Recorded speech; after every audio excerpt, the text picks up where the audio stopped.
Өдрийн төргийн үзэгчдээ лайв телевизийн цайны цагийн зочны шууд ярилцлага эхэлж байна. Яг өнөөдөр бид иргэдийн өмнө тулгамдаад байгаа нэлээд анхаарал татаад байгаа асуудлаар ярилцахаар бэлтгэсэн байгаа. Шатхуун импортлогч компаниуд онцгой албан татвар төлдөг. Тиймдээ шатхууны жилээс жил нэмэгдэж байгаа. Харин албан татвараас зугтсан хүмүүс шатхууныг хуурамчаар үйлдвэрлэж хэрэглэгчид хохирсаар байгаа. Тэгэхээр энэ асуудлаар ярилцахаар бид Монголын шатхуун хэрэглэгчдийн холбооны тэргүүн Бям Дэлгэрийн цайны цагийн зочноор урьсан байгаа. Танд өнөөдрийн төргий. За баярлалаа. Манай нэвтрүүлгийн нэг уламжлалт асуулт байдаг л да, зочин болгоноос асуудаг. Та хоёрын цайны цагаараа юу хийдэг вэ? Яагаад гэвэл манай нэвтрүүлгийн онцлог яг хүмүүсийн цайны цагаар буюу 1-2 цагийн хооронд л да. Та хоёрын цайны цагаа хэрхэн өнгөрүүлдэг вэ? Цайны цагаараа тэгэл хамт олонтойгоо айлах болохоор байхыг хүсдэг тийм.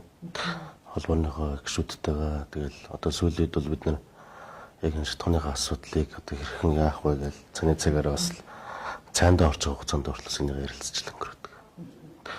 Манай нэвтрүүлэг бас шууд явж байгаа. Live TV-ийн сайт болон Live TV-ийн гэсэн Facebook хуудасаар явж байгаа. Хэрв шатхуун хэрэглэгч танд асуух асуулт тавил биднэрт комент хэсэгт ингэж ирүүлж болно шүү.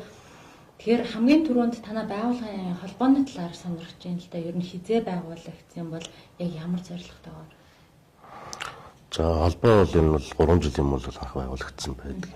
Тэгтээ доктортой үйл ажиллагаа яваагүй ер нь бол бүртгэгдчихсэн. Яг миний бие бол холбооны тэргүүнээр орсноор бол одоо 2018 оны 4 сараас эхэлж явж байна. Тэгээд энэ итгэхгүй байсан тийм холбоог бид анх сэргээж дахиж цаашаа тэр нь болохгүй энэ асуудлуудыг дахин ярих нь зүйтэй юм байна гэдэг байдлаар холбоог л идэвхжүүлж явж байгаа. Хэрэглэгчдийн эрх ашиг хамгаалах зорилготой шатхууныг одоо чанар стандартыг хангуулах. Тэгээд энэ импортлогч нарыг ямар нөхцлөөр ямар журмаар энэ импортлоод бүтээгдэхүүн оруулж ирдэг юм бэ? Энийг нь бас судлаад одоо шатхуун хэрэглэгч нарт одоо цэв бүтээгдэхүүн нийлүүлж чадчихна уу юу? Шахалтан дээр нь цэвэр байж чадчихна уу тийм ээ? Яг одоо литр тутамдаа одоо зөв шахаж чадчихна уу юу? Энэ асуудлуудыг бүгдийг нь ярьж гарч ирсэн. Хуурамч шатхуун үйлдвэрлээд байна гэж яриад байгаа шүү дээ. Яг хизээнээс хуурамч шатхууныг үйлдвэрлэж хийсэн бол яг хизээнээс юу хэрэглэгч нар хохирч эхэлсэн гэдгийг мэдсэн бол. За ер нь бол 16 онд ч бай 17 онд ч бай энийг энэ асуудлаар ярьж исэн. Анх бидний ярьж исэн асуудал гарсан асуудал биш. За өмнө нодолтой ажуудын хэмжээний дарга лавгжуу гэдэг хүн бас энэ асуудлыг ярьж лээсэн 17 онд. 16 оноос уулуурхай яамны ажилтнууд маань бас ярьж л байсан энэ асуудлыг. Гэтэл энэ асуудал 16 онд ч 17 онд ч ямар ч нэгэн байдлаар шийдэгдээгүй. Эцэлж одоо ард түмэнд одоо цэвэр шатхан бол одоо Монгол Улсын хэмжээнд зарагдаж байна. Цэвэр дизелийн төлс зарагдаж байна гэдэг талаар мэдээлээгүй. Энэ асуудал маань ярьж гарч ирээд дарагтад алгасан. За манай холбооны зүгээс бол энэ асуудал яагаад одоо дарагдчих вэ? Хэрэглэгч нар яагаад одоо заавал энэ хуурамч шатхан гэж байна гэдгийг сонсчод дугуй авах хэрэгтэй юм бэ гэдээ бид ард талаас нь одоо ингээд хөөж судалж эхэлсэн л дээ. Тэгээ эрдэмтдээ судлаад манай энэ холбоонд бас маш олон эрдэмтэд бас бид зөвлөдөг. Холбооны бас гишүүдэд бас гэж байгаа. Гишүүдэд бас манай яг нефтийн чиглэлээр лабораторийн ажилтнууд байна, нефтийн химчд байна манай холбоонд. За энэ эрхмүүд маань одоо бидэнд бол одоо та нар яваа тийм ээ. Бид бол одоо бас явах боломжгүй байна. Бид бас тодорхой албан тушаалтай хүмүүс, ажилтаа хүмүүс учраас яг энэ яриа явах нь бид бол асуудалтай. Тийм учраас хурлаа хийгээд хэдүүлээ дундаас хүний сонгоё. За чи яваа. Бямдлэгээр чамд бид нар бүрийн эрхийг олгоё. Энэ асуудал ингээ яриа яваа гэдээ надад итгэл үзүүлсэн. Тэр үтнээс явж байгаа. За тэгээ судлаад явхад бол хуурамч шатхан бол байна уу байна.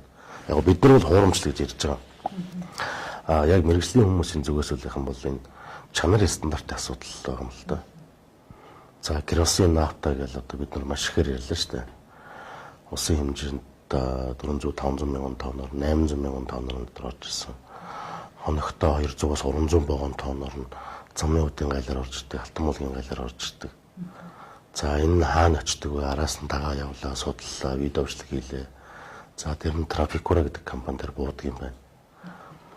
За Трафикура компани нэмэгдээд яваад очтод Транскай гэдэг агуулга байдаг юм байна. Одоо нефтийн том агуулга байна.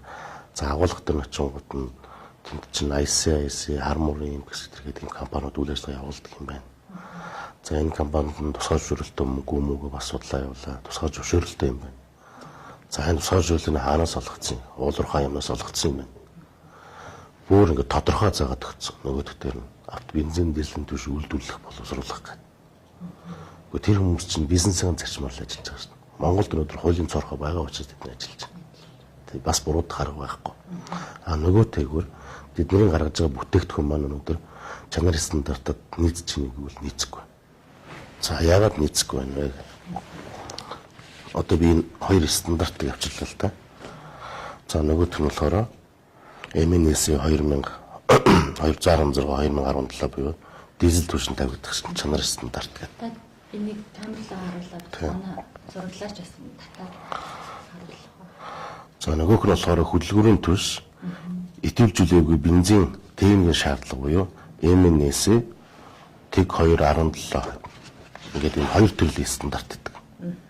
Энэ нь болохоор нэг нь авто бензин, нэг нь одоо дизелийн түвшин дээр хэрэглэгдэх ийм стандарт. Энэ бол өнөөдрийн Монгол улсын стандарт, Монгол улсын хууль.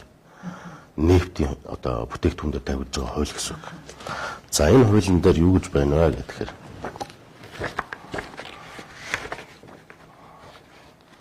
за энэ 5-3 дээр нэг гэж түлш импортлогч борлуулагч нь түлшинд чанар сайжруулагч нэмэлт хольж болохгүй гэж заагдсан. Үүргээд дугуулаад одоо би энэ байж нь л дээ. Тодорхой. За түлшин дээр юм байна тийм үү? За бензин дээр нь. За бензин дээр бас байж.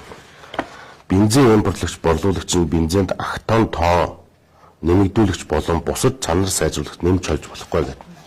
Дахиад заагаад өгсөн. 5-5-4. За хуулийн дээр харагдаж цаанаар бичсэн байна уу? Байна.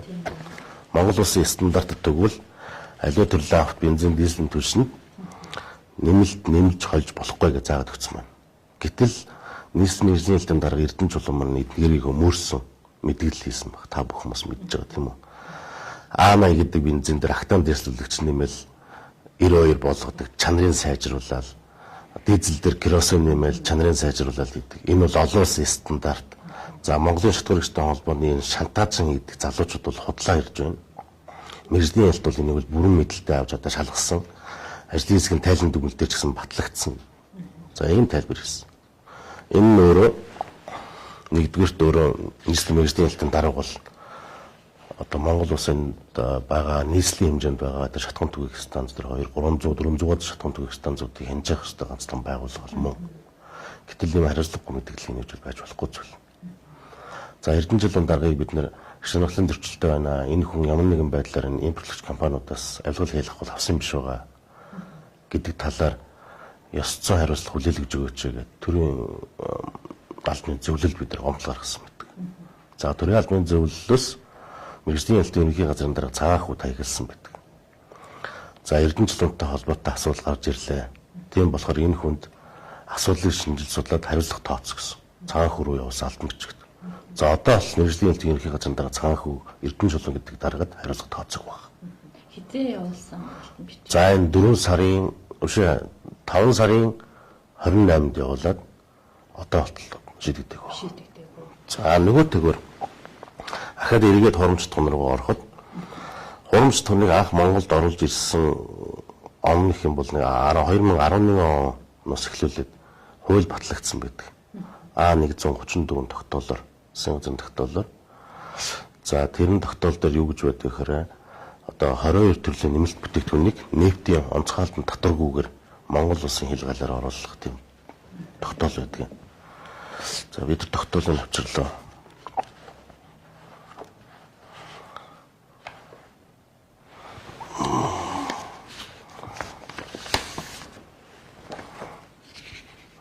За тэр тогтоол маань яг одоо өнөөдрийг хүртэл энэ юм байна. 11 он хуулийн төслийн яваад 2012 оны 4 сарын 11-ний өдөр Монгол Улсын засгийн газар газрын төсний зарим бүтээгдэхүүний албан татварыг ийм засгийн газрын тогтоол байгаа. Тэрэнд болохоор авто бензин ир хүртэл лактон тонтой гээд 1 тонн иргээд дизелийн түлшгээд тэгээд доотлолт нэг юм бүтээгдэхүүнүүд байна л да. Нефтийн нэмэлт бүтээгдэхүүн, битумцсан, эдсэн, гаргаж авсан газрын түүхий доос, бензин, дизелийн түлш үйлдвэрлэх түүхийд, авто бензин, дизелийн түлш үйлдвэрлэх түүхийд гэдэг ингээд өргөн нэрээр нь оруулаад бүгдийг ингээд тэгэлцсэн. Тэг гэж тавьсан. Энд чинь нэг онцгой албан татваргүй. Албан татваргүй. Засгийн газрын 112 дугаар тогтоол юм байна шүү. За энэ тогтоолын дагуу яваад одоо битүүксийн код гэдэг тийм код гараад гайлан газрын юу гэдэг тогтоол гэдэг тэрүүгээрээ явсаар хагаад энэ одоо нефтийн 22 төлөв бүтээгдэхүүн маань. За энэ үжилд 22 төлөв бүтээгдэхүүн маань. Одоо бензин, онгоцны, керосин, хөнгөн фракцийн, бензин, дистиллят, нүүрс урсгалгчийн холц, хин конденсацийн нэрмэл гэдэргээд царигт нууц төрөл. Энэ бол маш олон төрлийн юм. За манай зураглаач бас энэ Монгол улсын хязгаарлаар татваргаа оруулж ирэх. Ийм 22 төрлийн бүтээгдэхүүн байна. Бүтээгдэхүүн хуулийг баталсан юм байна 2011-ээс 12 онд. 12 онд баталсан. Тэгэхээр 2012 оноос хойш бол Монгол хурамч тохиолыг буюу одоо чанар стандарттай нийцэх байгаа тэр авто бензин дизель төшиг үйлдвэрлэж эхэлсэн гэж үзэж болохоор. Тэр хурамч татвааны хэрэглэгчид одоо авч хэрэглээд машин тэргийн нэг гэмтэн тохиолдол их гардаг баг. Яг одоо энэ тухай ингээд би ч гэсэн өөрөө ингээд авто машин ундаг хэрэглэгчдийн нэг. Гэтэ би өмнө ерөөсөө тэгж бодоагүй саяхнаас л одоо яг хэлвэл энэ зунаас л ингэж мэдэж эхэлж байгаа байхгүй. Тэгээ хаанаас бензин авах, хаанаас шатгуун авах ямар ч тийм итгэлгүй болсон, хаад харалцсан газраас авдаг болчихж байгаа. Тэгэхээр бас над чиг хэрэглэгчид зөндөө байгаа. Яг энэ талаар ингээд хөндөгдөд яриад эхлэхээр ер нь хэрэглэгчид хэр их гомдол өрдүүлж байгаа. Маш их гомдол өрдүүлж байгаа. Одоо манай холбоон дээр бол ер нь бол өргөдөлтөл их дарагдж байгаа шүү дээ. Байнга л өргөдөл дарагдж байгаа. Хөвчлэн ямар их хөвчлэн одоо бензин ноцоо шатлаа, эвдэрчлээ, гацчлаа. Тэгээ одоо би одоо наацхан жишээ нь тэгэхэд машинаа ингээд онцлуулаад очлуурн ч юм машин асахгүй ч юм доголдоод ингээд очиход сэвчнүүд ингээд ийм хортон суугаад гадна талаар ингээд тийм ингээд зэвидсэн юм шиг болоод тэгээд тог хаяхдгаа. Тэгээ тог хаяхгүйсээ болоод машин доголдож эхэлдэг. За доголдоод эхлэхээр мэдээж бензин их худалдан явагдаж эхэлнэ. Тий. За энэ хурамч шатхуу гэдэг одоо энэ чанар стандарттай хүрэхгүй байгаа авто бензин дизель зүршиг хэрэгснээ автомашинд ямар их хохиролтой гэвэл маш их хохиролтой. Тэр нь юу байдаг вэ гэхээр за маш өндөр даралтай. Одоо энэ ингээд шалгуулахаар бидний нэг шинжилгээ хийсэн, судалгаа хийсэн лабораторийн дүгнэлтүүд байгаа шүү дээ. За тэр лабораторийн дүгнэлтүүдээр юу гэж үүдэг гэхээр эдгээр чинь нэг байх ёстой хэмжээнээс нэг бол маш өндөр актон тонтой, цитан тонтой, а нэг бол маш бага байгаа байхгүй. А тэгэхээр нэг автомашины чинь моторон дээр буюу шатах камер дотор тесрэлт үүсгэд моторын клапан дээр маш өндөр даралтай гал очно гэсэн үг. Гал очоод маш өндөр даралтаар галыг ингээд тэр чинь тодорхой хэмжээний температурт үйлдвэрийн норматив байгаа шүү дээ. Тэдэн градусын галыг одоо тесвэр чадвартай гэж байгаа тохиолдолд үйлдвэрлэгдсэн байхад дээрээс нь маш өндөр даралтай галаар бид ингээд шараад байгаа. Нөгөө чинь ингээд соргодно тийм үү. Төмөрөж нь галаар халуулгадаг соргодно шүү дээ. Соргодно, хортон суун. За тэгээд клапан өөрөө ингээд зайтай болно, хулцаана, хазаана ингээд ирэхээр мотор өөрөө доголдож эхэлнэ. За доголдож эхэлснээсээ болоод бензин иддэг болно, дуу чимээ гардаг болно. Тэгээ явандаа нөгөө машин чинь бөөрлөн, мотор цохино, асуудлууд их байна. За нөгөө тэгвэр хүнд фракц маш хүнд фракцын одоо бензин гэсэн үг шүү дээ. Энэ чинь нэг шууд нэрэд ингээд нэр харгаар гаргаад авсан бол нэг өөр тийм үү. А миксер дэх буюу хойл харгаар гаргаж авсан бензин гэдэг чинь нэг тусдаа ингээ хүнд фракцуудыг хооронд нийлүүлээд ингээ хойлоод бидний коктейл найруулж ингээ хойлоод тэр бүтээгдэхүүн дотор ч одоо ингээ химийн найрлагаар ингээ хольчиж байгаа. Хойлоод гаргаад ирсэн бүтээгдэхүүн чинь айгүй хүнд металлууд ихтэй. За хүнд металлууд ихтэй байна гэхэд чинь ингээ хоноод машин ингээ зайлгаж байгаа тохиолдолд банкн дотор зайлгаж байгаа тохиолдолд тэр бол ямар нэгэн байдлаар сөргөнөлөө байхгүй ингээ тонц үүсгүй гэсэн үг шүү дээ. Хонуулаад юм уу эсвэл нэг нарны тусгал ч юм уу халуун газар ч юм уу ингээ тавьж штэ. Тэгэхээр ингээ доор ингээ тунц үүсдэг. За тэд нарыг ингээ бидний шинжилгээнийх нь үгээр гаргаж ирээд бид бүр дуршилтаар хүртэл үтсэн. Шилэн савн дотор хийгээд тасганы температурт тавиад тэгээ нарны гэрэл ингээ үзүүлэхэд тэр ингээ өнгө ингээ хувирж байгаа. ингээ цагаан шаргал байсан бензин чинь улаан туяатай болоод тэгээд маргааш өглөө ингээ ирэхэд ёроолт ингээ бүр ингээ зэв ингээ тунаад үлдсэн. За тэг маань ингээ шилэн дотор тэгээд тунж үлдчихэв тийм үү. Тэгээд автомашины банкнд машин ингээ хоноод хөдөлгөөнгүй байлгахад тэр чинь өөрөө дахиад доороо тунд сүүснэ гэсэн үг шүү дээ. Тэгэхээр бүх автомашины дизель хэрэгч вэ, бензин хэрэгч вэ, бүх машины бензин ноцоос нь тэр банкны дотор бензин ноцоос буюу сорох тэр нь хоолой чинь банкны ёроолт нь гэвчдэг. За өглөө машин хасаад хамгийн түрүүлээд хүн металл ахил сорж эхэлнэ тийм үү. За тэгээд эхлэхээр нөгөө машины доголдох одоо маш их утаа хаях, бөглөрөх, хаазахгүй байх гэл ингээл доголдлууд маш их гарч эхэлнэ. За ингээд цаашаа нэг эвдэрлүүд гарч эхэлнэ. За энийг бид нэр сая нэг сарын хугацаатай нэг судалгаа хийлээ. Нийс хотын хэмжээний 400-аад засварын газрууд байдаг юм байна. За түүний 200-аад нь бол одоо агрегат тал буюу мотор талыг бол засдаг юм байна. За тэндээс бид нар том гэсэн арай нэг гайгүй гэсэн газруудын судлаад 80 автомашины судалгаанд хамрууллаа. 80 газрыг. За тэгэхэд өдөрт дунджаар бол нэг 20-оос 60 автомашин бол одоо яг үйлчлүүлдэг юм байна. А тэр нь юу гэсэн үг гэхээр нэг зөвхөн одоо нэг бензин буюу шатгуунтай холбоотойгоор үйлчлүүлж гин гэсэн шүү дээ. Эвдрэл гэмтэл гарч байгаа. За бид хамгийн бага нь 25. Өдөрт 25 автомашин зөвхөн шатгуун дизель түвшнээс болоод эвдэрж гэмтэж засварын газрууд очиж байна. За бензин ноцоос тэгээд тэр нэг Порсунг за апортуур гэдэг энэ эвдэрлүүдийг үнийн нэмгээр тооцож үзэхэд 28,000 төгрөгөөс 250,000 төгрөг засагдчихэв. За бүр үнэтэй он залуу автомашинд бол бүр үнэтэй засагд сая гаруй төгрөг үнэтэй засагд. За тэгээд дахиад унтчаар ингээ бодоод үзэхэд жилийн хэмжээнд бид нэр тэр хүн гаруй төгрөгийг зөвхөн автомашиныхаа эвдрэл зарцуулж. Зөвхөн автомашины эвдрэл. Яг энэ бензинээс холбогдлоо. Яг энэ дизель түвшнээс болоод хэрэглэгч нарын одоо нэгсэн талаас нь гарч шít. За магадгүй би одоо дундаж амьдралтаа миний төвшөнд би одоо Прус автомашин ундаг.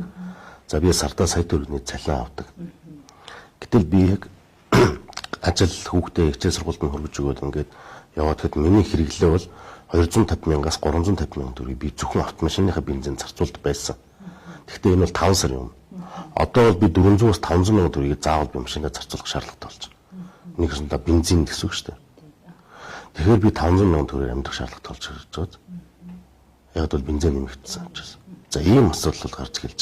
Нөгөө тэгвэр эдгээр ийм чанар стандартаа хүрэхгүй байгаа ийм бензинийг бид нэ хэрэглээд тэгсэн хэрнээ тэдний нэг нэмэн өртгөө шингээгээд бүх юмудаа ингээд ашгаа олцсон маш өндөр үнэтэй бензинийг худалдаж авч ирэх хэрэглэгч нь бол одоо бүр дээцэгтэй тулж шít. Одоо ингээ газар ингээ босоох Монголынхан байна. Тэгэл тэр одоо автомашины группүүд байна. Манайд аюу хандж байна. Та нар одоо дэмж та нар дуурахгүй байна гэдэг. Бид нар дуурал явж байгаа. Бид нэр албатай төнцөг газар руу явууллаа. Мэргэжлийн электрон явууллаа. Ерөнхий газар руу явууллаа. Ашигт малтбалын газар руу явууллаа. Уулуурхай ямар одоо сумын газар үсэд бид нар маш их шахаж байгаа. Энэ ажлын хэсгийн дүгнэлт чинь аль хэзээ гарчихсан. 2017 оны 11 сард байгуулагдсан ажлын хэсгийн дүгнэлт гараад 2018 оны 5 сард зурагдчихсан. Мэргэжлийн ялтан зурцсан, ашигт малтбалын газар зурцсан, уулуурхай ямар дээр очиод зогсцсон, гаццсан. Ард түмэнд мэдээлэхгүй байгаа. Яагаад мэдээлэхгүй байгаа юм бэ гэж хэлээд бид нар одоо шаардлага тавьж байна. Утгагүй мэдээлнэ, манайх нэг зөвлөл оролддог юм а гэдэг байдлаар тайлбар өгöd байгаа. 4-5 аж ахуйн нэгжийн тусгай зөвшөөрлийг туслах хүртэл одоо тийм шийдвэр гарцсан байгаа шүү дээ. Тэгэхээр одоо эднэрт бол тусгай зөвшөөрлөд туслах хэрэгтэй байна. Бид нар одоо үнэтэй бензин хэрэглэж, за яг нефт одоо нэмэгдсэн байж болно тийм үлгийн зах зээл дээр. Тэгвэл бид нар чанартай юм идэж хэрэглэмээр шүү дээ. Тийм ээ. Бид идэж байгаа хоол хүнсэндээ ч гэсэн чанартай хэрэглэдэг шүү дээ. Тийм учраас бид нар автомашиндаа ч гэсэн бид нар чанартай хэрэглэмээр. Ингэснээр би эдийн засгаа ч гэсэн өөрөө аварна гэсэн үг. Улсын хэмжээнд 400 гаруй шатхуун түгээх станцаар одоо хурамч шатхуун борлуулж байгаа гэсэн мэдээ байсан шүү дээ. Улсын хэмжээнд хэд орчим компани энэ хурамч шатхуун үйлдвэрлэж хэрэглэгчид түгээх юм ажлыг явуулдаг юм. Улсын хэмжээнд бол 1000 гаруй колонк байгаа. Шатхуун түгээх станц байгаа. Тийм. Яг нийслэлийн орчим тойрсон, Улаанбаатар хотыг тойрсон нийслэлийн хэмжээнд 400 орчим. Тийм. Түгээх станцаар түгээх станц гэж байгаа. Гэхдээ эдгээр чинь ер нь бол ингэж байгаа юм л да. Нийслэлийн тойргоос гадна 400 хоромж тоног яг 400 гаруй колонк станцууд байна гэж байгаа. Бид нар нэг одоо компаниудыг тухайд бол зарлал явж л байсан. Тэр тийм тоонууд байсан байхгүй. За жишээлбэл одоо магнат ред хэдэн салбартай. Тийм үү? Just л хэдэн салбартай ингээд салбарууд ингээд гаргаад байна. Тэгээд тэр баханга дээр байгаа тэр трафик руугийн тэр гадаа бид нар видео бичлэг хийгээд энэ машинууд ингээд ачиж байгаа машинуудын бүгдийнх нь фото зургийг аваад, дугаарыг аваад за энэ машинууд маань хаана очиж буух нь вэ? Аль станц дээр буух нь вэ? Араас нь дагаж яваад. Нөгөө станцууд дээр чинь бууж байгаа шүү дээ. За эдний компани бол буулгаж байгаа юм чинь бусад салбаруудад ч гэсэн өгч байгаа юм байна. Яг ийм тоо гарч ирж шүү дээ. За тэр утгаараа бид нар гаргасан тоо. Танай албаны зүгээс одоо яг энэ хурамч хатган үйлдвэрлэж хэрэглэгчтэй хохироож байгаатай тэмцэхийн тулд одоо эдгээр нь 22 нэр төрлийн бараа бүтээгдэхүүн татвараа оногдуулах хэрэгтэй гэсэн юм. Тийм. Илэрхийлж байна. Ер нь бол бид нар сангийн яамны Хөрөлбаатар сайдд бид нар явуулсан. Гэтэл харамсалтай Хөрөлбаатар сайд маань бол бидэнд л ер нь бол хурамч хатгууныг зогсоох асуудал маань татварын асуудлаар шийдэх боломжгүй гэсэн хариу өгсөн. Тэгэхээр Монгол улс татвар авахгүй гэсэн үг байхгүй. Тэгэхээр өнөөдрийг болтол бол одоо хурамч бүтээгдэхүүнийг үйлдвэрлэж байгаа тэр бүтээгдэхүүний одоо төвхий хэд маань одоо Монгол улсын хэлээр Монгол улсад нэг төрнөж татвар төлөхгүйгээр орж ирж байгаа. Харин гайлаа халдан татвар нь сая энэ оны 4 сараас эхлүүлээд 0.5% тоогцогддог болсон. Өмнө нь бол гайлын татваргүй байсан шүү дээ бүр. Гайлын татвар байхгүй, онцгой албан татварч байхгүйсэн. Одоо бол гайлын татвартай болсон байгаа. За одоо онцгой албан татвартай болгоё. Ердийн хэрэглээ буюу автомобиль дизель түвш чинь өөрөө татвартай орж ирж байгаа тийм үү? Дизель түвш маань татвартай байгаа. 92-д 82 чинь татваргүй болгоод өгсөн шүү дээ. Энэ болохоор нэг үн тогтоожуулах хөтөлбөрийн хүрээнд одоо энэ эдгээр компаниудыг татаас өгдөг гэсэн шүү дээ. Чинь Монгол улсын хэмжээнд үйл ажиллагаа явуулж байгаа импортлогч компаниарт маань үнийг тогтвортой байх хүднээс татаас өгдөг гэсэн. За татаас бол маш ихээр явж байсан. Одоо сошиал тэргүүн маш задарж байна л да. Татаасууд маань 50 хэдэн тэрбумаар нь 40 хэдэн тэрбумаар нь 10 тэрбумаар нь 8 тэрбумаар нь 7 тэрбумаар нь тэр татаас авч ирсэн компаниуд маань өнөөдөр бүгд л үнэ нэмсэн байж байгаа шүү дээ. Тэгэхээр одоо бол бид бол татвартай болгоё. Ер нь бол онцгой албан татвартай болгоё. Нийтийн цэцлэг бүтээгдэхүүн онцгой албан татвартай болсноороо энэ бол шууд зогсох асуудал байхгүй. Шууд зогсно. Нөгөөтэйгөр ерөнхий сайд маань бол тэгж байгаа зах зээлийн зарчмаараа бол одоо явах хэрэгтэй. Бензин дизель түвшний үнийг бол одоо засгийн газраас барихгүй. Зах зээлийнхаа зарчмаар явах хэрэгтэй. Энэ бол зөв. Зах зээлийн зарчмаар явах нь бол зөв. Хэдий боллоо одоо эднэр ингээ өөгшүүлэх юм. Хэрвээ тийм бодлого барих гэж байгаа бол одоо бид монополийг задлах хэрэгтэй. За монополийг задлана гэдэг чинь бол шатгуу импортлж байгаа нэг 13-4 компани байгаа шүү дээ. Чинь яг импорт одоо монопол болсон компаниуд байгаа. Энэ компаниуд маань одоо ингээл өгсөн хувьдаа чи нэмэх би нэмээ чи оролцгоо одоо оролцъё гээл юу гэдэг нь 2 хэдэн компани захирлууд сууж байгаа л яриад үнэ нэмждэг. За тэгээд дэлхийн зах зээл дээр яг баррелны нефт ингээл нэмэгдснээр толгоор үнэ нэмж болно. Буухтан дагаа буудгүй шүү дээ. Буужсан тохиолдлууд бол ховор байгаа. Тэгэхээр бол үнийг бол буулгаж явах хэрэгтэй. Энэ бол монопол болоод байна. Иргэдийн ашиг болоод байна. Манай албаны зүгээс бас нэг юм ярьж байгаа. Тооноос литрэлүү шилжүүлж байгаа системийг танад бол бодооч. Тэгвэл одоо энэ зарагдж байгаа бензинээс чинь бид нар 300-аас 200-аас 300 төгрөгөөр одоо бензинийг буулгах бол боломж байна. Аж ахуй гэж байгуулвал ашгаа бодод дандаа явуулж байна тийм үү? За төрөөс бол бид нар татаас өгж ирсэн байна. Татаас өгөөд хүүгүү мөнгө өгөө тийм ээ. Ингээд явуулаад байсан. Ард иргэдийн нуруунд айлхаар ачааллахгүйгээр байлгах төрүүл нэлээд нэмжлээ. Одоо болио гэд ерхийсэд гэж байна. За тэгвэл импортлогч маань гэсэн жоохон гэсэн сэтгэл гаргаач. 1976 оноос ахуулаад ер нь бол нэг бензин дизель түвшний хувийн жингээр нь тогтоогоод одоо 0.73 0.83-аар боддог тийм системийг гаргаж ирсэн шүү дээ. Энэ 76 он болоос аргачлал нь одоо хүртэл байж л байгаа. Тэр нь ямар аргачлал байсан бэ гэхээр одоо 1 тонн бензинийг 0.73 буюу 0.730-д хуваахаар одоо нэг 360 орчим төгрөг литрийн зөрүү гарч ирж байна. За дизель түвшийг болох 0.830-д хуваахаар одоо 240 орчим. Ингээд ирэхээр нэг 1 тонн бензин чинь 1000 кг байх ёстой шүү дээ. Тэгэхэд 1369 буюу 369 г илүү болж хурж байгаа. Тэд бол тэндээс нэг тоноор нь авч байгаа шүү дээ. Килограммаар нь худалдаж авч байгаа. Одоо нефтээ. Бидний зарахтаа литрээр нь зарж байгаа. Тэгэхээр тонноос литрлүү шилжүүлэхээр нэг тонн тэдний худалдаж авсан бензин маань одоо нэг тонн 369 болж хурж байгаа гэсэн үг байхгүй. Тэгэхээр 369 чинь бид ингээд аргачлалаар зүгээр нэг дундчлалд бодоод үзэхэд ер нь бол 200-аас 300 төгрөгөөр одоо бага зарагдж байгаа бензин маань буух боломжтой юм байна. Хямдрах боломжтой юм байна. Тэгэхээр энэ бас нийгмийн хариуцлагын хүрээгийн ч гэсэндээ эдгээр компаниуд маань одоо эдийн засгийн хямралтайгаа үед нар түмнийхээ номдор ачаал өгөхгүйгээр ашгаараас нэг жоохон ч гэсэндээ багасгаад одоо бас үнэ бас жоохон ч гэсэн буулгал бас маш сайн л гэж бид нар харж байгаа. Тэгж тэгвэл бас иргэдийн амжиргаа зах зээл хэрэглэгчтэй ч гэсэн нийгмийн хариуцлага төлөөс. Тэгээд бас нэг юм байхад ер нь хогон дуурахаар дамран тагчээр ерөнхий сайд маань сайхан шав тавиад нефтийн үйлдвэртэй бид нар боллоо. Одоо энэ босход ойрхон байна. Зам нь одоо тэдэн хувьтай явж байна. Эрчим хүчин тэдэн хувьтай болчлоо гэж хэвлэл мэдээлэлээр маш их шуурлаа л да. Тэгвэл одоо бид нефтийн бүтээгдэхүүнийг одоо зогсоох хэрэгтэй шүү дээ. Бид чинь бас тийм баялаг тэр арабын шахуучиг тэр нефтэн дээр самталаас утсан орн бол биш шүү дээ. Манайх бол тодорхой хэмжээний юм байх нь бол байгаа. Гэхдээ маш бага байгаа. Тийм болохоор одоо түүхийн нефтийг зогсооё. Одоо ийм албан бичиг бид ерөнхий сайд руу явуулсан. Ерөнхий сайд манаас цаашаа бас хүлээж авах. Нефтийн үйлдвэр маань 2024 онд ашиглалтанд орно гэж чинь 24 он хүртэл хятадууд нь хэдийн хэмжээгээр зөөх юм чи байгаа бид нар мэдэхгүй. Мэдээж Монгол нефтийн үйлдвэртэй болох гэж байгаа юм чи наам нахиухаа авчил гэсэн бодолтой явах.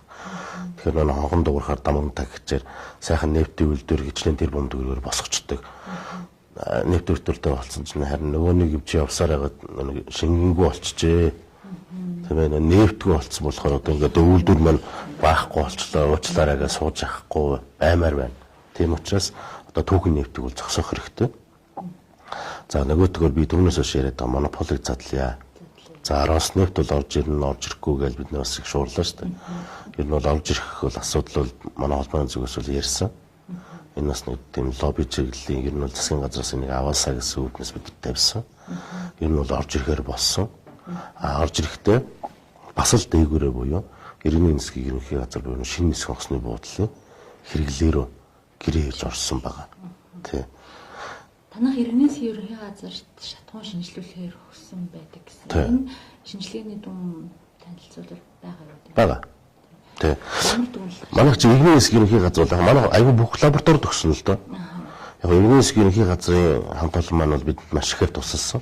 Бид нэг ийм ингээ яриа явж байгаа юм гээд бид нэгээ туслаач гэсэн бидэнд бас маш хөнгөлт үзүүлээд энэ чинь бас тодорхой тарифтай байсан гэ байдаг. За холбоо бол бид бол нэг өөрсдөөсөө ингээ санхүүжаал 5-3 жолооч нараас нэг 5-3 цааснаас өдр авч энэ жилүүд чинь нөгөө хийж явуулсан шүү дээ. Тийм болохоор энэ чинь нэг өндөр төлбөртэй болохоор бид нараас эдийг хийлэхэд бас цаг хугацаа нэлээд орсон. Тэгэхээр иргэний нисгийн ерөнхий газарт шинжилүүлсэн шинжилгээний хариугаар бол эдгээр хариунууд маань бол ер нь бол стандарт нийцгүй гэж харсан. Тиймдээс бид нар бол одоо хурамчдхан бол зарч нэг гэж харсан. Түүнээс гадна Амбер гэдэг тодорхой энэ лаборатори байна. Яг энэ иргэний нисгийн газартай адилхан үйл ажиллагаа явуулдаг. Нефтийн бүтээгдэхүүнүүдийг одоо дээжилж шинжилж сорчилдог газар байгаа байхгүй. Энэ дөр болох гэсэн. Одоо жишээлбэл нэг хоёлаа юм байна л та. За 92 авто бензин гэж байхад октон тонн шинжилгээний аргаар 92-оос багагүй байна гэдэг тавьсан. Гэтэл энэ дээр маань шинжилгээгээр 93.1 гэ гараад ирсэн байгаа ч энэ дээр. Тэгэхээр 93.1 гэд гараад ирнэ маань гэдэг чинь өөрөө нөө холцтой байна гэсэн үг байхгүй. Тэг ямар нэгэн байдлаар холцтой байна гэсэн үг. За тэгэл ингээд хаашлуулаад ингээд гараад ихээр байж лээ. За 92-оос багагүй байна гэсэн чинь 95.4 гэж гараад ирчихэ. Октон тонн. Бас л холцтой байна л гэсэн үг.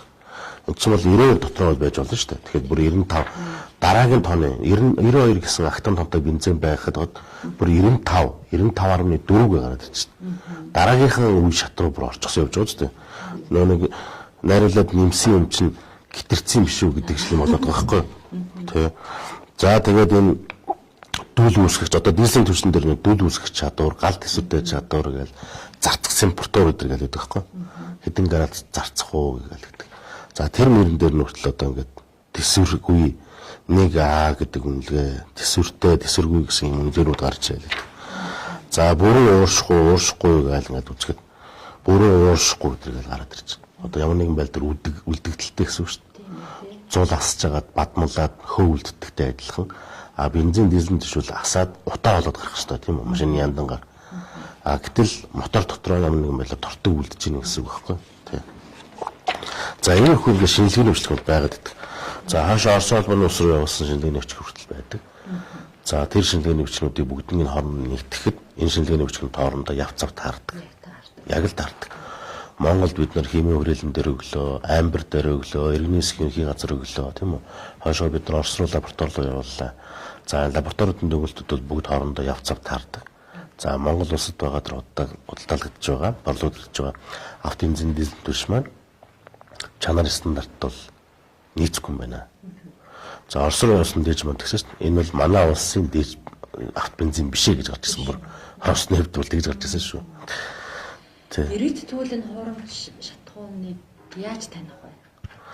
За бид бол зөвхөн тийм хөнгөн тийм аргууд аягүй ихээр хийж л юм л та. За та бүгдийн одоо эргэлзээтэй байгаа таны автомашиныг доголдоод ч юм уу эсвэл таны үйлчлүүлж байгаа газар чинь танд хэрвээ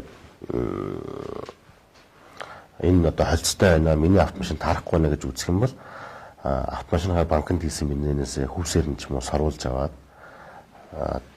жижигхэн ийм шилэн сав дотор хийгээд тэр шилээ маш сайн цэвэрлжээр тэгээд цэвэрлээд тэр дотор хийгээд нарны гэрэл ингээ үзүүлээд цонхны тавцсан дээр нэг хонуулаад үзсэн. Нэг л хонуулаад үзсэн. Нэг хонуулаад үзэхэд л тэр бензин чинь тэр дизель түвш чинь өөрөө холцтой бол шууд тунц үүснэ. Холцтой л бол тунц үүснэ.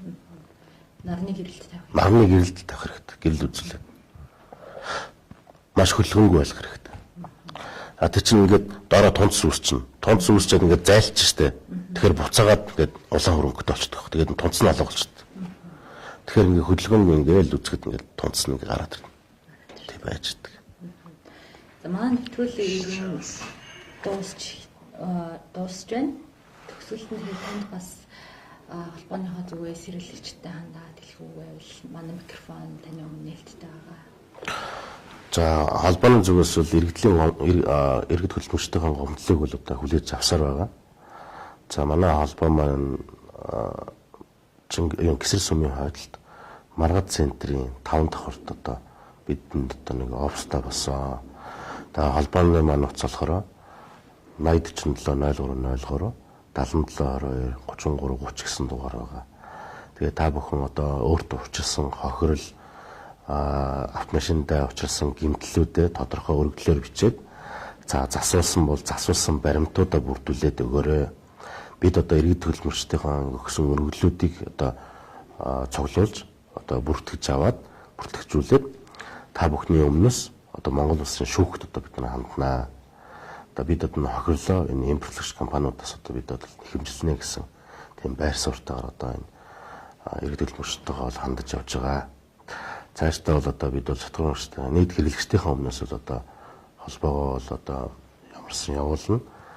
Дээр нь одоо энэ уулар хаан яамнаас, ашигт малтмалын газар насны газраас, мэргэжлийн хэлтийн газраас тэр зарим чиг үүргийг дөрвөн бас байгууллагаар хэрэгжүүлэх гэсэн бас нэг заалт байгаа шүү дээ. Хуулийн дээр. Тэгээ танаас хийж чадахгүй юм манай бид нар тэгвэл хий гэсэн тийм юм байгаа байхгүй. Тийм шаардлага бас өргүүлээд байгаа. Магадгүй одоо эдгээр одоо шинжилгээ судлаад олон нийтэд түгэж чадахгүй бол бид нар түгэй гэдэг юм. Тийм үү? За тэр актанд шахалт гэж нэ шүү дээ, тийм үү? Би 10 литр бензин авсан чинь надад 9 литр орчлог бол хүмүүс гомдлоо л шүү дээ. Тэгвэл тэр шахалтыг чинь бид нар бас одоо хийгээд өгөл дээ. Бид нар тэгвэл телевизэд одоо ингээд хамтарч ажилладаг телевизүүдтэй бид нар очиж газар дээр нь шинжилээд мэдээлээд өгье. Та бүхэн тийм боломж өгдөг бол бид нар бас яваад гэх гэсэн байр суурьтай бас яваад байгаа. Удахгүй бас бид нар бас тийм шалгалтаар явах байх. За манай нэвтрүүлэг дээрч үзэгчтэй маань сайн цагийг хэрэгтэй мэдээллээр бас амталж өгсөн танд баярлалаа. Өнөөдрийн сайн цагийн зочноор Монголын шатхуун эрхлэгчдийн холбооны тэргүүн Бямб дэлгэр оролцлоо. Дараагийн дугаар хүртэл баяртай.